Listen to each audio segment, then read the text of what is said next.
Well, hello again. Ernie C'deBaca, President and CEO of the Hispano Chamber. So honored to be here today with Cathy Gonzales.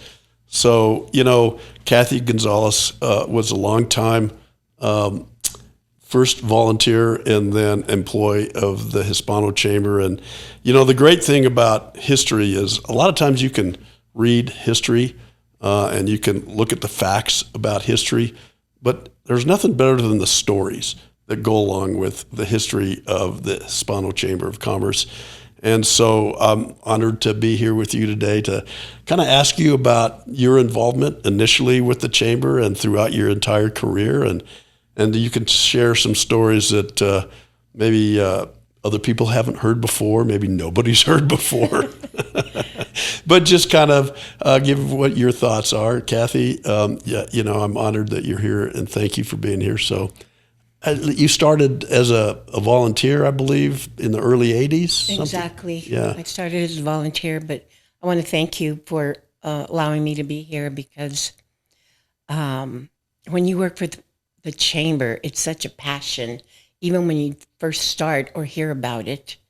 And so I got involved initially with the Hotel Motel Association, and I was a meeting planner for my children's basketball and baseball teams and trying to get corporate support. And I happened to have the meetings at my house, and the president of the Hotel Motel Association, Helen Strader, asked me after the meeting where I had gotten that experience, of trying to get corporate support for the team. And I told her, well, I've just done it all along with my children. However, she was involved with the Chamber on a volunteer basis, I believe, and through the hotel. And so she told me about the Chamber, and she also asked me to be a volunteer because at that time they had Frontier Airlines coming back and forth from Mexico, and they had a medical group that was here with Presbyterian and some of the other hospitals. So they had a reception at the Hyatt Regency, and I was there. And from there on, they had a lot of groups from Mexico coming in. And so because I could speak Spanish, I was a volunteer for that. And then I learned about other things throughout the Chamber and through the Hotel Motel Association because they were involved, some of the sales managers. And so when the position became open, I applied, and I knew some of the board members, not all of them, but Dr. Dan Lopez. And I called him, and of course he told me he would help me, and because I had never done a marketing plan or anything. So I met with him, and because I had to show marketing plan before I even came, and plus I had to interview. At that time there were 12 board members, and I had to interview with each board member. So anyway, he showed me how to do a marketing plan, and I did, and I presented it when I had the interviews, and of course the men were really, they thought it was great, but the women did not. So I had to work on that marketing plan for them, and but they were all really nice and everything, and it turned out that they all hired me. So I was with other candidates, but when I first started, we were on Central, and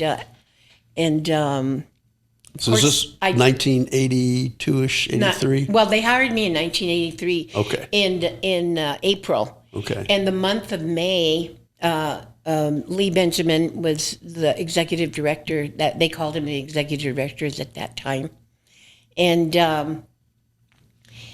he told me that he wanted me to go into the community, the sales, the hotels, and the ACVB and the New Mexico Tourism Department. So I spent 2 weeks with the New Mexico Tourism Department, and I spent 2 weeks with ACVB. getting information, how they did this, how it went about, the forms that they used, the partnerships they had. I mean, it was an opening for me that I never knew. Right. You know, all these partnerships that they established. And so then I came to the chamber in June, which was the fiscal year for them. And there was no information for my department. And actually, they had hired me because they needed a full-time person. Otherwise, the $25,000 that they had from the city was no longer going to be available unless they hired a full-time person. So that was the reason they hired a full-time person. And at that time, actually, the only full-time person there was Lee Benjamin and his secretary. There was a part-time receptionist, part-time bookkeeper, and 3 sales people, representatives that were part-time because they all had full-time jobs. Yeah. So anyway, it was a small area. The building was small. It had actually 3 rooms and the big area where we had our board meetings. So I took one of the rooms, and we did have a computer, but I started to do some research because I had to do the research for the Hispanic organizations. And most of it was on the computer, and then cold calling, you know, introducing myself to the community and what we were doing. And some accepted it, some didn't. And so in doing the calling and researching the organizations that I had to pursue, I was totally amazed at why they had become, why had they evolved, because of the need. There was truly a need for small business, Hispanic small businesses and minorities. And so it was a rude awakening for me and for so many other people. And we felt, you know, mixing the small business community and the convention and tourism and the opportunities, the networking opportunities, the opportunities that they had to learn from these organizations that I was trying to bring into Albuquerque. It was a challenge because, first of all, we didn't have the funding. And shortly after I came, I'm not sure who it was, if it was Dr. Dan Lopez again. He was the original, as probably Irma told you, that he did the first proposal. And the second proposal, I'm sure he had a lot to do with it because he was still on the board. And we, based on the information that I had learned and researched, there was a return of investment that was really critical, you know, to our city and our state. And we presented that to the city of Albuquerque to get more money. And so they gave us $50,000 at that time. And so, and then after Lee Benjamin left, I had to work with Lionel Gein. He was our executive director at the time, and of course the board members. And so we met with them as often as we could, because I was interim at that time, because nobody else was there that could take the reign. So anyway, after that is when we moved, and John Garcia came into the picture, our executive director. He was in Washington with the veteran organization there. He was appointed by the president. And anyway, he came, and when he came, I hired additional staff. At that time, I didn't have any staff. I did seek volunteers from a government source, and then through the University of New Mexico. And so I had volunteers that would help me do mailings and do different things that were needed to be done because I couldn't do everything, and I didn't have the help. So anyway, I started traveling, and that was an experience in itself. The education that I received with all the sessions that I had throughout there, the networking opportunities, and the corporate people that were there. And here I was, this little Hispano chamber with this little booth, and everybody wanted to come, and they said, "What is the Hispano chamber doing here?" You know, and so I told them we had a tourism and convention department, and at that time, I think there was only 2 Hispanic chambers, and they weren't at the convention, but I was. And so, and then the hotel's representatives approached me when they saw me, and because I had convention and tourism all over, and so they wanted to know, you know, what I was doing, and so I told them about our chamber, and our chamber, I'll tell you, had so much exposure from convention and tourism because of all of the conventions that we all went to as a team, and the networking opportunities, again, the educational sessions, the things that I learned, and technology. We didn't have it. You know, we had a computer. It took me like 6 months to have John Garcia buy me a fax machine that I had seen at a convention, and I thought it was the greatest thing on earth. This fax machine. And I kept on him until finally he agreed. And then when he agreed, it was the greatest thing on earth. But technology-wise, you know, it was a progression. But I think that the how I feel about it, starting from when I started to volunteer, is the passion of the employees, the passion of the members, the passion of the board members. It was just phenomenal.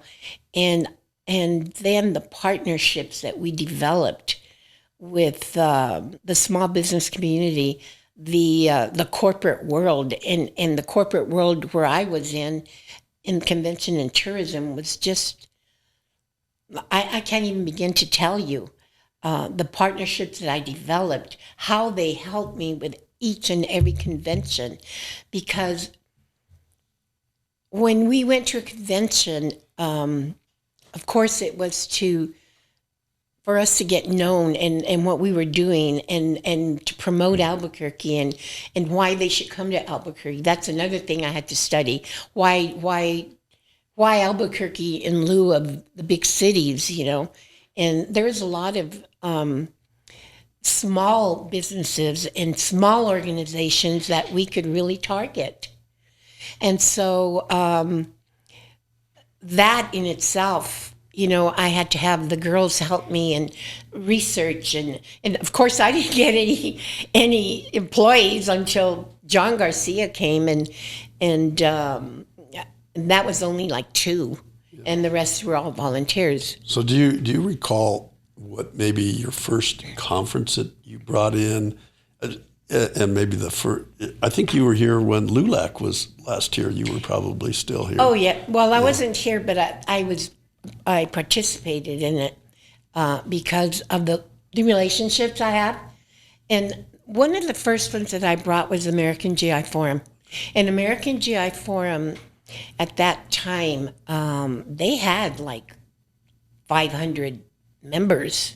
You know, they were big, but they weren't as big as some other ones that could come to the convention center. So they stayed in a hotel. But our niche was the small organizations at the beginning. Although we had National Council of La Raza, and we had LULAC, and American GI Forum, and bilingual education, we had all of those organizations that had up to 1,000 members, and they could come to the convention center, but they more or less wanted to go to the bigger cities. So our niche, and we stayed with that, bringing in the smaller conventions and organizations that we didn't even know existed just by doing our research. And so the hotels and, the ACVB and the hotels would support me in bringing the board of directors so that we could show them what we had to offer.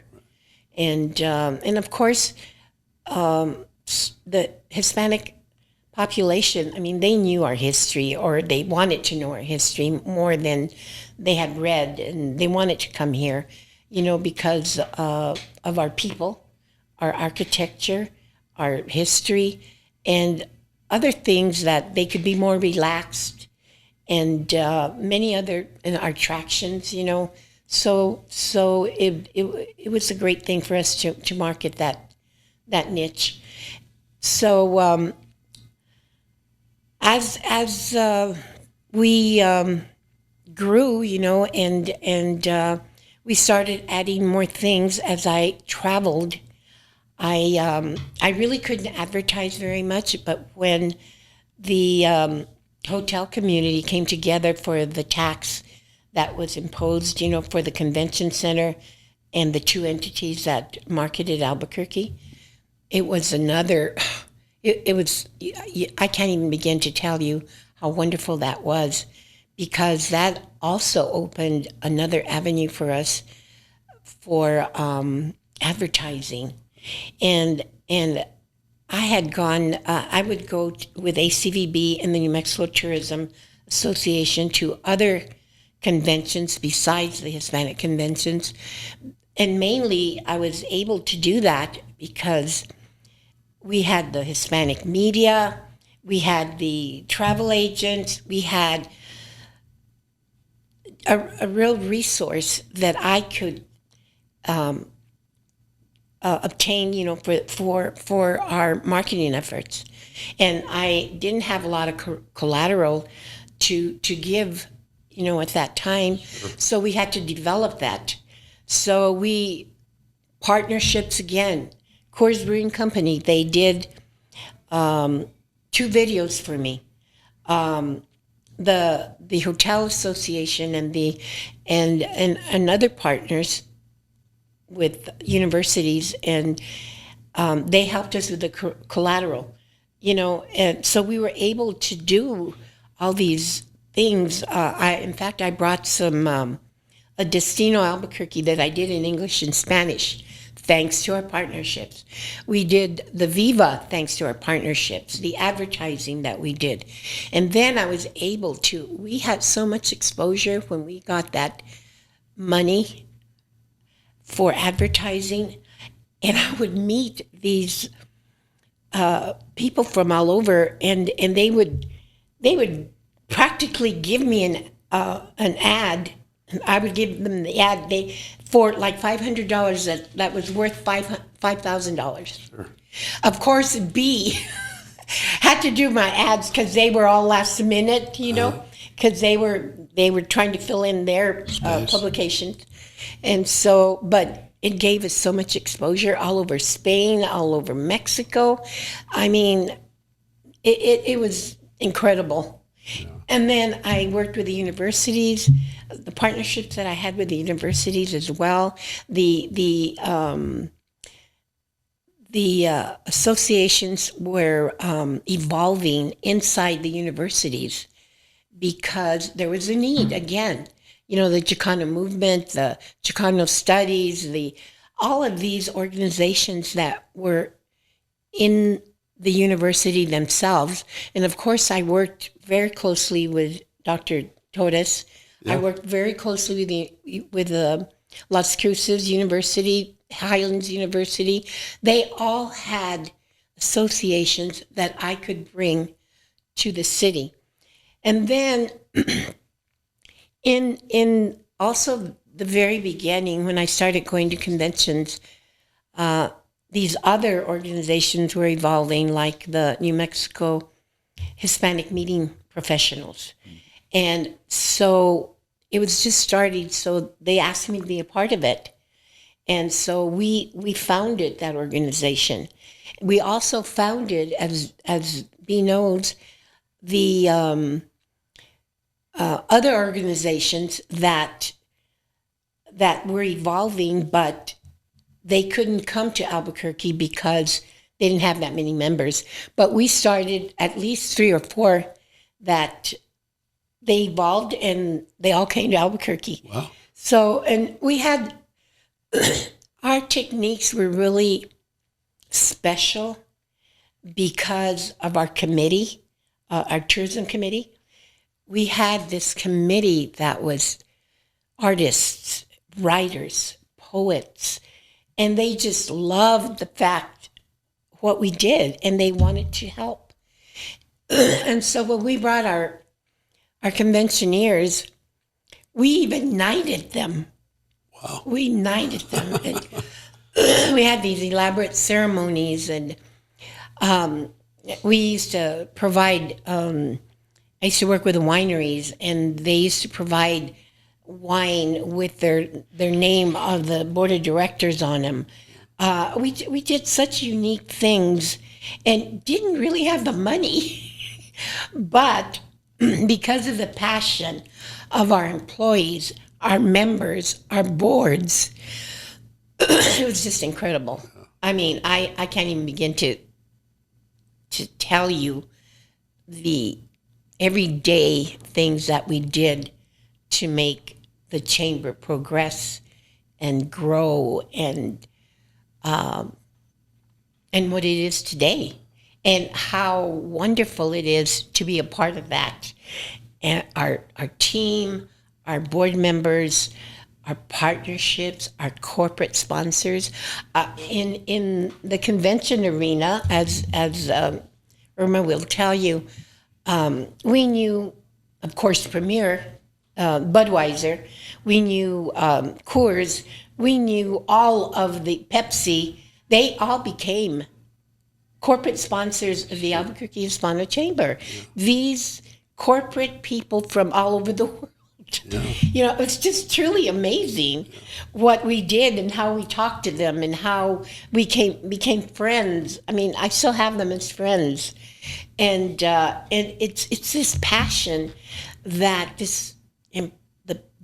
the chamber exudes from its members, from its employees, from everybody that gets to know us and know what we do, and the success that we've had. And also a major part of that was our congressional delegation, our mayor, our economic development people. They helped me tremendously. Our city council, I can't begin to tell you how many hours I spent with them. How many hours I spend with our congressional delegation in Washington, D.C. I involved all of them at all the receptions that I had there, because I held a lot of receptions there for organizations, but they were always invited. Our governor, Governor Richardson, at one time, he helped me obtain the travel agents from Spain. Wow. Him and, of course, our Ambassador Ed Romero. Ambassador Ed Romero even allowed me to have receptions at the embassy. Wow. So, and then, of course, all the prince, that came from Spain. I mean, he was always here, and we were an integral part of it. We were such an integral part of everything, that it's just, I can't begin to tell you. Speaking about that, one of the things that you were here, we're, to my understanding, we are the only chamber of commerce in the history of the United States that ever had a standing president come and cut the ribbon.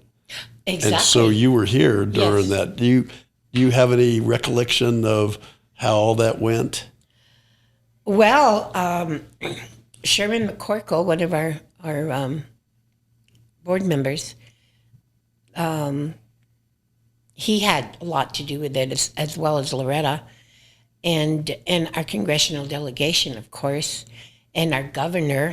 Everybody had an integral part of him coming, and it was like, I mean, people couldn't even believe it that this little Hispano chamber Right. could have the president of the United States here, and of course the Prince of Spain, and so many other things that the chamber has been able to accomplish has just been. So were you the very first director, or whatever the right title is, of the Convention and Tourism Department? Well, no, it was Irma, but Irma didn't concentrate strictly on convention and tourism. She had membership, she had everything. And that goes for all of us.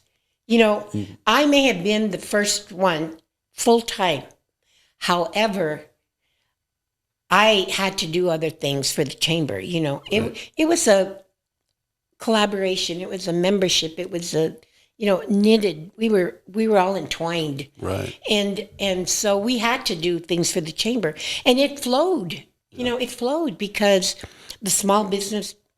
I mean, they had a lot of networking opportunities. When I brought a convention, my goodness, the hotels, the restaurants, all the taxes they brought in, everybody benefited from bringing a convention or a small group, everything. It was just, I'm truly amazed at what we were able to accomplish with the small staff that we had. But again, I attribute everything to the passion, the dedication, the hard work that everybody did, including our board members. Irma can tell you we had the best board members when we were there. Louis Franco, Dan Lopez, so many people that cared and wanted the chamber to grow. And it did. And look at us, Right. the buildings. I mean, who can say that? And all the Hispano chambers, they used to come here. They used to ask me, give us the information, teach us, educate us, Right. And a lot of people wanted to learn about us. I mean, I could have been hired by so many people, but I had a passion for the chamber, and I have a passion for my state. I was born in Santa Fe, and there's so much history. And then, when I was, when we were having not trouble, but with ACVB and our marketing niches, I discovered the Native American, and they were a meeting nation. And so when we met with the city said, you have the Hispanic and the Native American niche. And so I learned all about them. I became friends with them. They brought their meetings here instead of Arizona. We used to go there. We used to, and I used to have the hotel representatives assist me with that. And so they became our good friends, and they brought us a lot of business. And So who, let's see, you mentioned some of the executive directors or presidents you worked for. I think there probably were a number of them that you worked for. Yeah. John Garcia was the last one I think you mentioned. well, I knew Richard Silva because of my involvement with the volunteer, but I came when Lee Benjamin was here, and Lee Benjamin. He wasn't there very long after I was hired, but then we moved, and John Garcia came. Right. And after John Garcia, it was So because we were still on Central, and then Leroy, and then of course Ron Garcia, and then Loretta, Right, Loretta. and then Alex, and so there weren't very many. Right. That's what I mean about the chamber, the turnover, even with the employees, and I mean their passion. They just love what they did, and that's why this chamber is just flourished. I agree. I think if anybody works at this chamber, because I don't know about another chamber, but if anybody works at this chamber, they will experience things that they normally wouldn't get to experience. For example, a couple of weeks ago, we had the ambassador from Mexico come. In a couple of weeks, we're going to have the secretary, the cabinet secretary for tourism from Mexico is going to come to here, our campus. He's going to be in Houston, LA, and at the Albuquerque Hispano Chamber of Commerce. What an honor that we get to have that. But you're right about kings and princes. We had the king of an African country come here a few years ago. We've had people from Uzbekistan and from Israel, from the UK. I mean, every day is a different day, which is really, really cool. So, I mean, that all is part of all the work that you did to get us to where we're at today, Cathy. I mean, Irma and you, that foundation, and that Jeff. history. Yeah, and Jeff, all that work that you all created to make us on the map, so to speak, is why people contact us still today. Exactly. It's because of you all. I mean, it's the legacy that you all have provided the chamber. And I'll take that, Irma and I. And you should. With our employees, because they were so dedicated to me and Irma. I mean, the stories she has, and you don't know what happened when we traveled. It was just the most incredible. The people that we met. The governor was always with us. We had the mayor. We had all the officials. They wanted to know about the chamber. We did all these trade missions. The department in Washington helped me put those together. They helped me put together the missions that I took to Spain. They helped me take all over Mexico. I mean, Mexico couldn't even believe that a chamber was there, with all these officials. We used to get a lot of publicity, and it was truly amazing. I had to pinch myself many times because I wanted somebody from the chamber, our president or our board, our chairman, or somebody to be with me, because I had all that privilege. It was such a privilege for me, and I just tried to represent New Mexico as well as I could, especially Albuquerque. But there was so much involved in that travel that. So that travel, so Cecilia and Bee, and they've carried on that tradition. We have other folks now in the Convention and Tourism Department. But in October of next year, because of that great work and the foundation you've created, we're going to host the World Indigenous Business Forum. Oh, great. This group has never been at the continental United States. They've been to Hawaii. But this year, their conference is in New Guinea. Last year, it was in Colombia. So we are going to host them, Albuquerque, New Mexico. And it's because of the chamber. It's because of the Hispano Chamber. And so that reach you're talking about, that foundation, that opportunity to go to other conferences, to bring conferences here, is going to bring notoriety, economic development, vitality to the city and the state. Yeah, the exposure that this chamber received from our travels is just, incomprehensible. It's just, I can't even begin to tell you what I experienced and where I went and what I did, and I tried to get some of my staff to go to. They don't like to fly. But I did expose them as much as I possibly could. And of course, I had Dr. Eliseo Casillas, who is just, he used to write all my speeches in Spanish. And he did travel with me to certain areas, Mexico and Spain. And so, like I said, it's the exposure that the chamber got from the Convention and Tourism Department is just what it is today, and the small businesses that helped, the corporate and the congressional delegation. Everybody has a major part in how we have evolved and how we have grown and what we are today. So I'm going to ask you one last thing.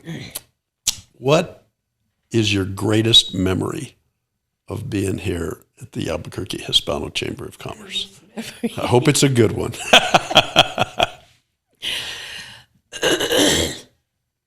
God, there's so many.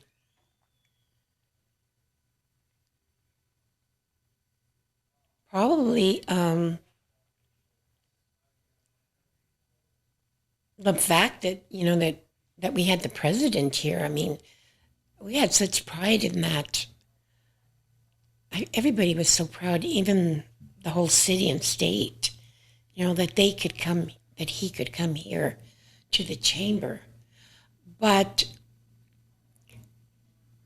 for me also, the relationships that I established and that helped to where we are today is one of my greatest memories. The friendships, the partnerships, it's just unreal, So when you first started our conversation, you talked about where you were and your involvement in your kids in their sports and trying to get sponsors, and then all of a sudden traveling all over the country representing New Mexico, representing Albuquerque, representing the Albuquerque Hispano Chamber of Commerce. That is probably something back when you were raising your kids you never would have thought of. No. And isn't that funny how life turns out to be what it is, and how you become an expert in something that at one time you really didn't know that was going to be your expertise. No, it wasn't. It was God sent, I believe. But yes, it's like I say, I couldn't even begin to tell you in this short span of what we did as a team. It's not one person; it's so many people, right, that are involved and that helped, and that when I had receptions, corporate people helped me. The food, the drinks, everything, because the chamber didn't have it. Right. And I had to do it. Yeah. So the relationships that I established and the friendships that I have, my staff and the chamber, that's the greatest memory I have. The friends that I still have all over the world. I can go anywhere and I have friends, and it's just it was a passion that I had and that everybody else has had. That's not one person. So. Well, thank you, Cathy, for sharing your stories, sharing the facts, your experiences, and why the chamber has become what it's become, and why it'll continue to be thriving from all that familial discussion about how we work together. So thank you, Cathy, for that. Well, you're welcome. Appreciate